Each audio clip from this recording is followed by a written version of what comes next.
really sorry if someone interrupts. I'm going to study about this guy called Gildas the Wise, and I'm just going to read. I'm reading from 3 places. I'm reading from the textbook that I have in my computer. I'm reading from this other website that I have pulled up information on, and I don't have much on this textbook that I have to read from, so those are the only 2 sources. Here is how I do it. I'm going to, firstly, obviously, I'm going to take the textbook and get all the facts inside from there, and then I'm going to go to the website and take off all the overlapping stuff and just study the rest. This is how I do it. This is the first read through, just the read through. It's just it's a chunk of a paragraph. It's a tiny paragraph. I think I can do it orike. If that was not possible, I would have broken it up into 2 or 3 as I find it necessary. I'm just gonna read it. This is gonna be long. The first works that call for notice are the book of Gildas and the anonymous Historia Brittonum. Gildas Sapiens, or Gildas the Wise, appears to have been born about 500, to have written his De Exodus de Britanniae before 547, and to have died abroad about 570. His work, variously named in the manuscripts, is entitled by Mommsen, of Gildas the Wise concerning the destruction and the conquest of Britain and his lamentable castigation uttered against the kings, princes, and priests thereof. Gildas is essentially a prophet, but he fortunately chose to recite the facts of national history in order to point out his moral and give edge to his denunciations. And so we have a most valuable sketch of British history, recording facts derived possibly from the aged British monks who had settled in Ireland and Brittany. 1/4 of his work is occupied by a historical narrative that begins with the Romans and comes down to 44 years after the Battle of Mount Badon, which happened in 516, when descendants of Ambrosius Aurelianus, the hero of that field, and a dim foreshadowing of the mythical Arthur, had forsaken the ways of their great ancestor, and together with the rest of Britain had departed from God and fallen into the vilest degradation. Gildas is specifically interesting as a specimen of Romanized Breton. Our tongue for him is Latin, and his eyes in the changing times are fixed tragically in the great Roman past. I got some idea, but I definitely did not get all of this in here. So this is what I'm going to do next. I'm going to give it another read through, I think. But before that, I will try to recite the facts that I think I have in my memory right now from what I just read. So നമ്മൾ മനസ്സിലാക്കിയെന്ന് പറഞ്ഞാൽ ഈ ഗിൽഡസ് എന്ന് പറയുന്നത് English ഹിസ്റ്ററിയെ പറ്റി എഴുതുന്നതിനകത്ത് ഒരു he is a key guy, because he wrote this thing called Historia et Conquest de Britanniae. We don't need the Roman name, we just need the English name, which is on the ruin and conquest of Britain, which was written around 547, right? So it was written about 547. We also read that Mommsen was the guy who translated it or titled it. I'm not sure what he did, but Mommsen did something, and he is the one who introduced this title, or the lengthier version of this title that we just read. And in there he talks about how Gildas works on, Gildas talks about the lamentable castigation of the British kings, princes, and clergy, right? Yeah, priests. Yep. So the next thing that we got from there is that Gildas is a prophet. He is a religious guy. The only reason why we got this chunk of history from his very Christian work is because he wanted to back up his facts about the degradation of the life of the Britons with the history, with the lamentable history that he was observing. So that is why, even though he is a person of religious interest, a prophet, he has to back up all of his denunciations by the history of Britain. പിന്നെ നമ്മൾ പഠിച്ച എവിടം തൊട്ട് എവിടം വരെയാണ് ഇങ്ങനെ ചെയ്തിട്ടുള്ളതെന്നാണ്. So he is, അതായത് what all has he written down in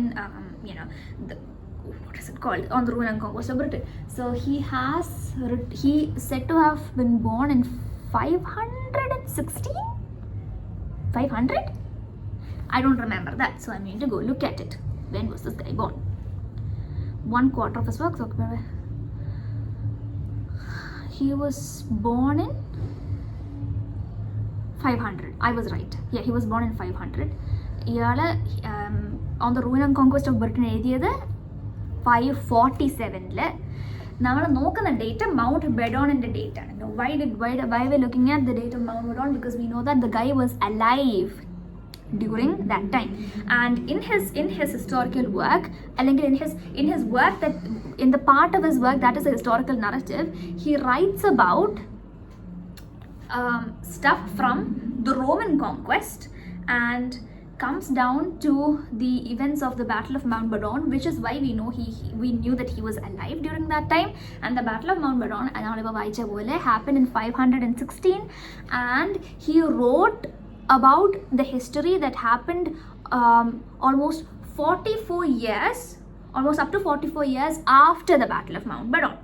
അപ്പോൾ ഈ ആൻഡ് ഓബിയസ്ലി അത് കഴിഞ്ഞിട്ട് അയാൾ പറഞ്ഞത് പിന്നീട് വായിച്ചത് മൗണ്ട് ബെഡോണിൻ്റെ ഹീറോയെ പറ്റിയാണ്, Ambrosius Aurelianus. So Ambrosius Aurelianus, he talks about Ambrosius Aurelianus, who is the hero of Mount Bedon, and as we read, a slight foreshadowing of the mythical figure of Arthur. And then he goes on to talk about how the descendants of Ambrosius Aurelianus, along with other Britons, basically fell from their state of grace alla ദൈവത്തിനെ വിട്ടിട്ട്, they basically parted ways with God and fell into this vile, he used a specific word there is no need to remember it, but I want to, degradation. Yes, so they fell into this vile degradation. That is what he is rebuking. So this is why he needed history to back this up, which is why we get a lot of history from on the Roman and conquest of Britain, which was written in 457 AD. Right. And why do we call this guy the last Roman of Britain എന്നുള്ളതാണ് അവസാനത്തെ സെൻറ്റൻസിൽ പറഞ്ഞത്. അപ്പോൾ അതിനകത്ത് പറഞ്ഞ എന്താണെന്ന് പറഞ്ഞാൽ, our tongue എന്ന് അയാൾ പറയുന്നത് is Latin, and he clearly looks down upon the Britons, and he's a Roman of Briton because his language is Latin, and his eyes are talking about the changing times and the fall of the Roman past that Britain had. That is all we get about Gildas the Wise from here. Now, in order to see if I remembered almost everything, I think I did, because I was glancing there. But I have to read it again just to see if I missed something out. So I'm going to read it again. The first works that call for notice are the Book of Gildas and the Anonymous Historia Brittonum.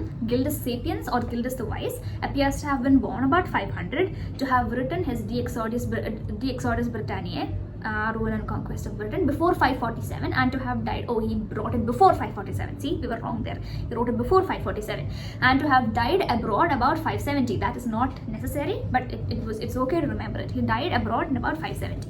His works are variously named in the manuscript is entitled by Mommsen, we got that, and Mommsen entitled endanu delete, it's called Gildas the Wise, concerning the destruction of the conquest of Britain and his lamentable castigation uttered against the kings, princes and priests thereof. We are not going to remember it, but we know that this is the title, and we know that Mommsen wrote it. So if there's any question coming concerning this, we will be able to eliminate options. I will not be able to remember the whole thing, but I can get this portion in my head. It was lamentable castigation uttered against kings, princes and priests thereof. I think I remembered that there as well, because lamentable castigation is a very nice words. Those are nice words, right? So second thing, ആരാണ് ഇതിനെ title ചെയ്തത്? It has been variously named in manuscripts, പക്ഷേ Mommsen ആണ് ഇതിനെ ഏറ്റവും കൂടുതലായിട്ട് title ചെയ്തത്, and that is what we have right now. And it talks about the lamentable castigation uttered against kings, princes and priests in Britain. Gildas, as we know, is a prophet. That is the next point. Gildas is a prophet. പക്ഷേ why do we get historical documents from something written by a prophet?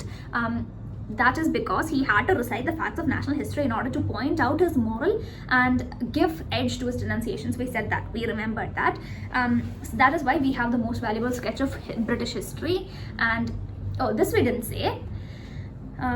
Recording facts derived probably from aged British monks who had settled in Ireland and Brittany. So why do we think this is trustworthy? Because facts it's said to have come from, or at least we can expect it to have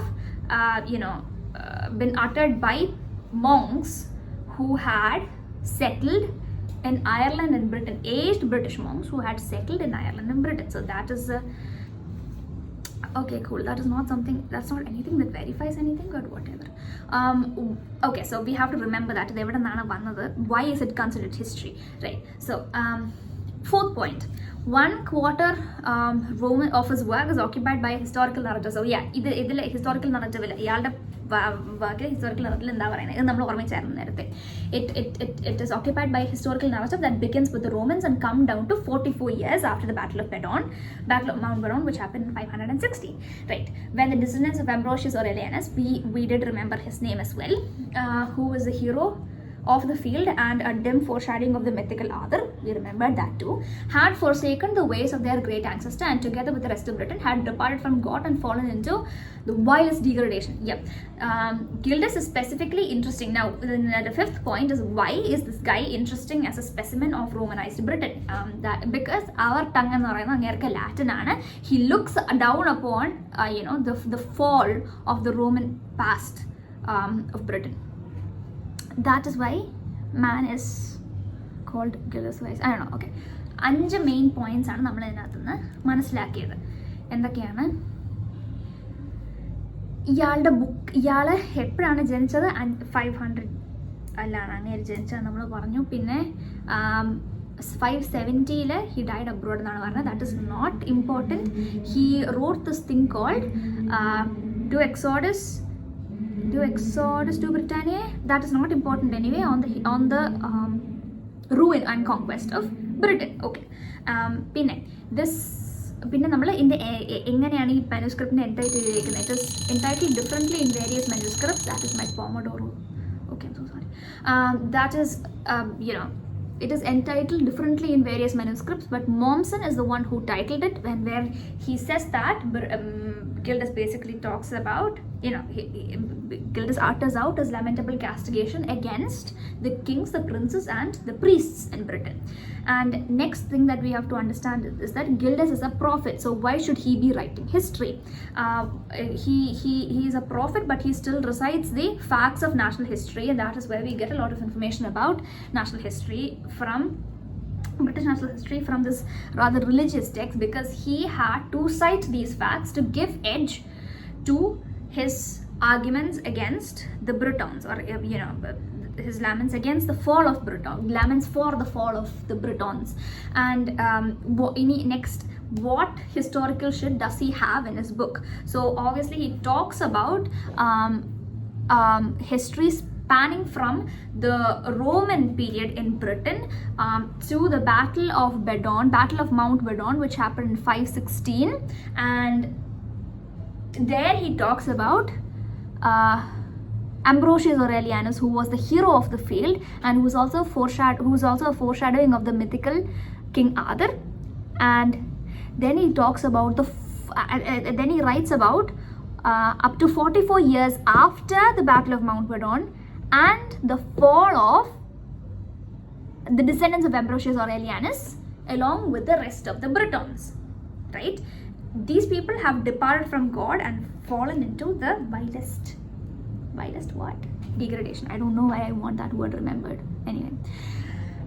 Why is this guy considered a Romano-Briton? He is considered a Romano-Briton because our tongue for him is Latin, and his eyes are fixated on the changing times, and he laments the fall of the great Roman past. But 5 main points that we got from this textbook. Now what I will be doing ideally is writing this down. Since this video is like 13 minutes long, I don't want to write it down anymore. So I am going to what? Jesus Christ. Just go into the website that I am reading from and do the same exact thing over again. The only thing I'm going to do is I will read this, understand it, try to recite the facts, read it again to verify if I have gotten all the facts, then pick out the main points from it, recite again, write down the main points. That's it.